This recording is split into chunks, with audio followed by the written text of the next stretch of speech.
Hello everyone, start करते हैं भाई। देखो इलेक्ट्रोलिसिस में अगला पार्ट जिसका नाम है क्वांटिटेटिव इलेक्ट्रोलिसिस। क्या नाम है? Quantitative electrolysis. ये क्वांटिटेटिव इलेक्ट्रोलिसिस। देखो इसमें क्या पढ़ेंगे, बेसिकली हम फैराडे के लॉ पढ़ेंगे। फैराडे बाबा हुए फैराडेज लॉ, ठीक है। फैराडे के दो लॉ थे, तो इसमें बेसिकली बताएंगे कितना प्रोडक्ट डिपॉजिट हो रहा है। अभी तक क्वालिटेटिव एस्पेक्ट पढ़ा था कि क्या डिपॉजिट हो रहा है, इसमें पता चलता है हमें क्या कितना डिपॉजिट हो रहा है। तो फर्स्ट लॉ ऑफ फैराडे क्या कहता है? दो लॉ हैं, उनको देखने हैं।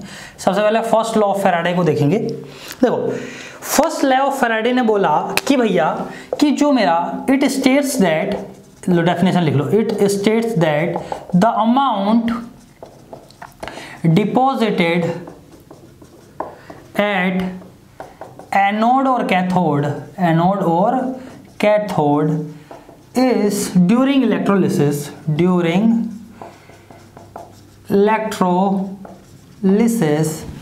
is directly proportional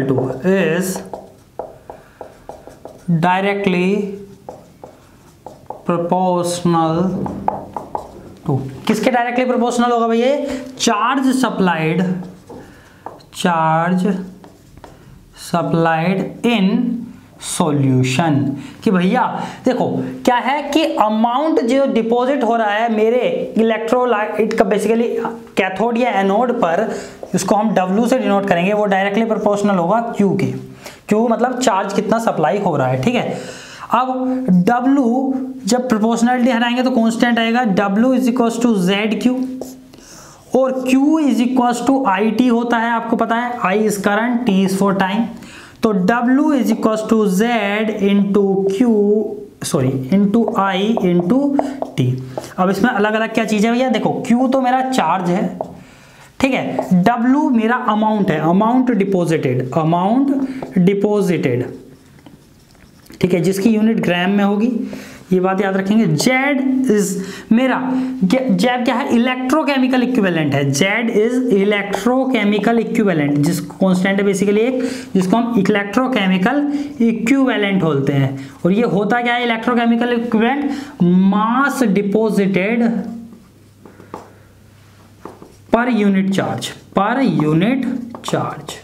तो मास डिपॉजिटेड पर यूनिट चार्ज मतलब मास अपॉन चार्ज की यूनिट होगी कुछ इसकी, यानी ग्राम पर कूलाम की यूनिट होगी इसकी, Z की, ठीक है। तो Z की यूनिट क्या होगी? ग्राम पर कूलाम, ठीक है, ग्राम पर कूलाम। I की करंट की है एम्पियर होगी, टाइम T है सेकंड होगी। Z इज अमाउंट डिपॉजिटेड, ग्राम होगी। और आपको पता है सेकंड पर कूलाम एम्पियर इनवर्स बन जाएगा, एम्पियर से एम्पियर कट जाएगा, ग्राम से ग्राम आ जाएगा। देखो यह होता है कूलाम पर सेकंड एम्पियर होता है ना, तो सेकंड पर कूलाम क्या हो गया? Ampere inverse. जब एम्पियर इनवर्स सेकंड पर कूलाम एम्पियर इनवर्स बन जाएगा, एम्पियर इनवर्स से एम्पियर कट गया तो ग्राम। तो यानी मेरा फॉर्मूला सही है। तो W इक्वल टू ZIT एक पहला फॉर्मूला है। W is amount deposited, Z electrochemical equivalent, I current supplied, T time, current पर सप्लाइड पर यूनिट कितने टाइम में, टाइम के लिए, वो Q दे देगा, या Q इंटू Z, बेसिकली हमारा क्या बन जाएगा? W। This is the first law of Faraday, यही पहला लॉ है फैराडे का, ठीक है। इसको याद करेंगे, न्यूमेरिकल में यूज होएगा ये W इक्वल टू ZIT।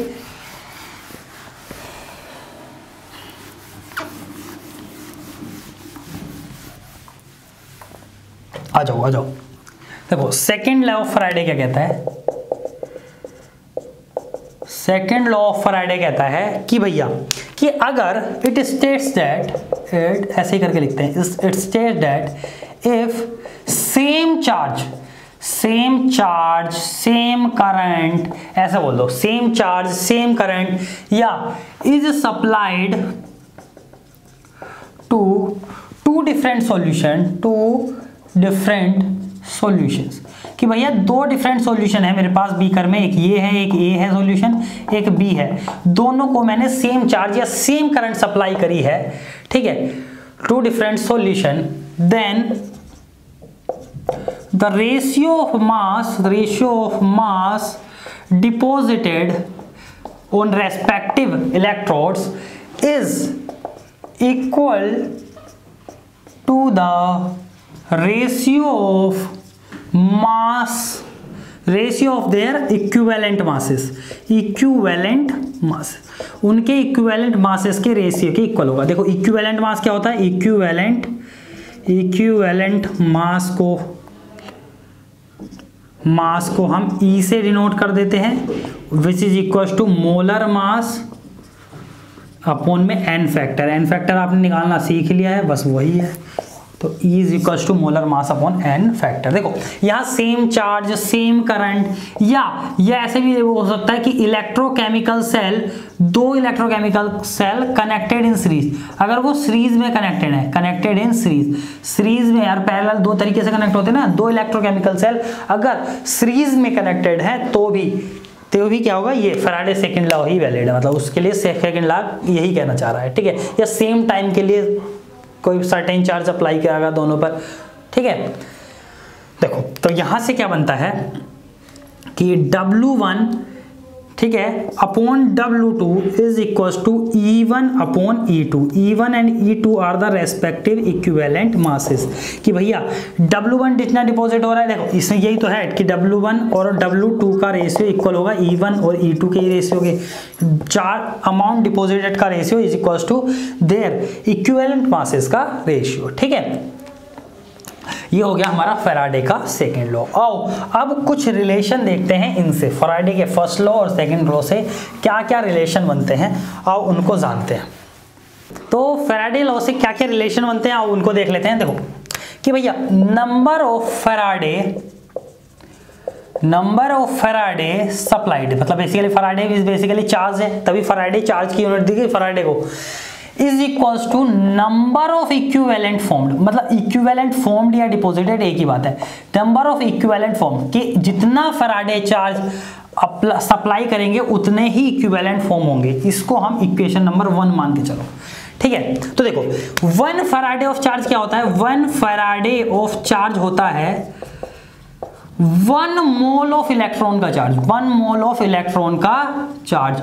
तो 1 मोल में कितने एटम, 6 इलेक्ट्रॉन 6.022 इंटू 10⁻23 इलेक्ट्रॉन, और एक इलेक्ट्रॉन का चार्ज 1.6 इंटू 10⁻⁻19 कूलम, तो इट इज अप्रोक्सीमेटली 96500 कूलम। तो 1 फैराडे की वैल्यू यहां से 96500 कूलम आती है। अब आपको पता है Q is equal to I into T होता है, ठीक है। अब देखो अगर इसको मैं चार्ज इन फैराडे लिख लो, ये चार्ज जो है Q इन कूलम है, इन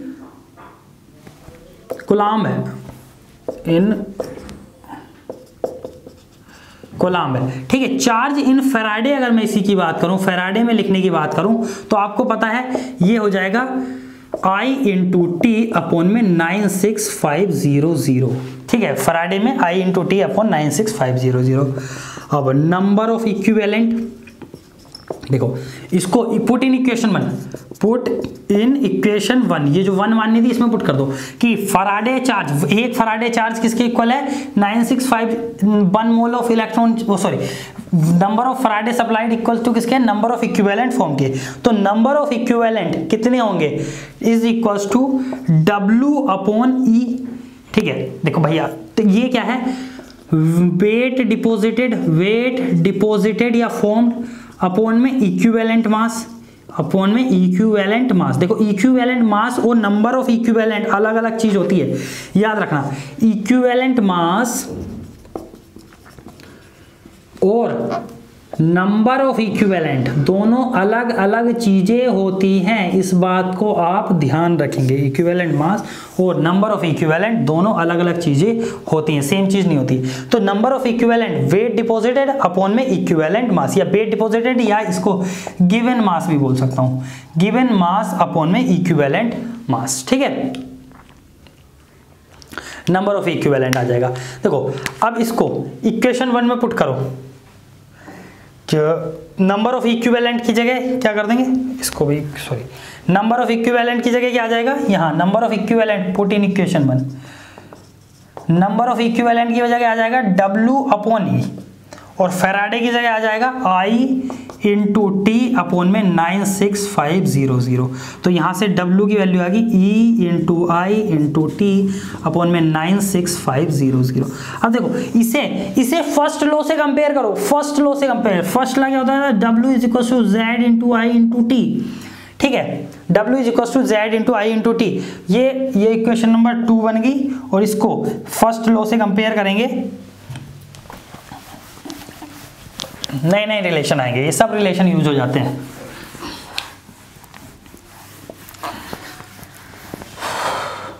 ठीक है, तो देखो इसको फर्स्ट उससे कंपेयर करो तो z की वैल्यू जो आ जाएगी वो आ जाएगी E अपॉन 96500। मतलब दिस z क्या था, इलेक्ट्रोकेमिकल इक्विवेलेंट था, इक्विवेलेंट अपॉन 96500, यानी इक्विवेलेंट मास को 96500 से मल्टीप्लाई डिवाइड कर देंगे तो हमारा क्या आ जाएगा, electrochemical equivalent. This is electrochemical equivalent, this is electrochemical equivalent is equivalent mass. ठीक है, ये आपको समझ में आ गया सबको। आगे बढ़ते हैं, अगले रिलेशन देखते हैं, इसको साफ कर लेते हैं। ये बहुत काम की चीज है, ठीक है, याद रखना। अब सेकंड लॉ से एक चीज और पता चली, बाय सेकंड लॉ ने हमें क्या बताया था कि W1 upon W2 is equal to E1 upon E2। अब E1 देखो z इज आया E अपॉन 96500, Z1 आया होगा E1 अपॉन 96500, Z2 आया होगा E2 अपॉन 96500, दोनों को डिवाइड कर दो, ये कट गया, तो Z1 upon Z2 is equal to E1 upon E2 आया होगा। तो सेकंड लॉ से W1 upon W2 is equal to E1 upon E2 is equal to Z1 upon Z2। ये कहां से बन गया, मेरा सेकंड लॉ से बन गया। ठीक है, अब E कैसे कैलकुलेट करते हैं आपको पता ही है, calculation of E is molecular weight upon n factor. n factor आपको कैलकुलेट करना ही आता ही है, टोटल पॉजिटिव चार्ज या total negative charge. n factor क्या होगा, टोटल पॉजिटिव चार्ज या टोटल निगेटिव चार्ज। जैसे n फैक्टर बताता हूं किसका, AgCl का n फैक्टर, इसका n फैक्टर हो गया 1, ठीक है, 2 इसका n फैक्टर हो गया 1। इसी तरीके से n फैक्टर अलग अलग कैलकुलेट कर लेंगे। ठीक है, जैसे total 2Cl minus giving Cl2 plus 2 electron, तो इसका n फैक्टर कितना हो जाएगा 2 ऑब्वियसली। तो इसका जैसे इसका मॉलिक्यूलर वेट कितना होता है, मॉलिक्यूलर वेट होता है 108, मान लिया 105 होता है शायद, 105 ग्राम के आसपास होता है। तो इक्विवेलेंट वेट भी कितना आ जाएगा 105 अपॉन 1। अब Cl2 का इक्विवेलेंट वेट, मॉलिक्यूलर वेट कितना हो जाएगा Cl2 का या 2Cl का, दैट इज 70 के आसपास, और इक्विवेलेंट वेट कितना आ जाएगा, इक्विवेलेंट वेट आ जाएगा 70 अपॉन 2। ठीक है, इस तरीके से आगे बात समझ में, यही होता है मॉलिक्यूलर। ऐसे एन फैक्टर निकाल सकते हैं अलग अलग चीज़ों के। Cu का एन फैक्टर 2 हो जाएगा, Cu giving Cu2 plus 2 electron, तो Cu का एन फैक्टर कितना हो जाएगा 2 हो जाएगा। ऐसे टोटल पॉजिटिव चार्ज या टोटल नेगेटिव चार्ज से निकाल सकते हैं एन फैक्टर्स को। H प्लस का निकाल सकते हैं, जितने पॉजिटिव चार्ज आ रहे हों वो देख लेंगे। ठीक है, और क्या बचा है इसमें, बाकी देखो ऑलमोस्ट इसमें सब कुछ कर लिया है। जो फॉर्मूले हैं वो याद करने वाले ये हो गए, W is equal to Z into I into T, W1 upon W2 is equal to E1 upon E2 is equal to Z1 upon Z2। ये दोनों फॉर्मूले याद रख लेंगे, प्लस प्लस प्लस प्लस, और हाँ, और देखो क्या है, नंबर ऑफ मोल्स निकाल, नंबर ऑफ इक्विवेलेंट निकालना आता ही है आपको। नंबर ऑफ इक्विवेलेंट क्या हो गया, W upon E। Number of equivalent का एक फॉर्मूला था, that is equal to W upon E था। ठीक है, इज इक्विवेलेंट वेट था, यानी is W upon molecular weight upon में n फैक्टर, तो number of equivalent is equal to W into n factor upon molecular weight. ठीक है, तो नंबर ऑफ इक्विवेलेंट का एक ये फॉर्मूला भी बन जाएगा, इसको भी ध्यान रखेंगे। ठीक है, बाकी नंबर ऑफ मोल्स वगैरह निकालने, मोल्स ऑफ गैस निकालने का फॉर्मूला आपको पता ही है। मोल्स ऑफ गैस कैसे निकालते हैं कि भाई volume of gas in litre at STP standard temperature pressure और NTP, और इसको डिवाइड कर देंगे हम 22.4 लीटर से, तो मोल्स ऑफ गैस आ जाएंगे STP NTP पे। बेसिकली ये होता है। ठीक है, इसको हम यहीं खत्म करते हैं, और अब हम लास्ट सेक्शन पढ़ लेते हैं इसका, बैटरी और कोरोजन के बारे में। ठीक है, उसको देख लेते हैं। इसके न्यूमेरिकल कर लेना NCERT से, जो नहीं होंगे वो पूछ लेना। ठीक है, सॉल्यूशन देंगे NCERT का आपको।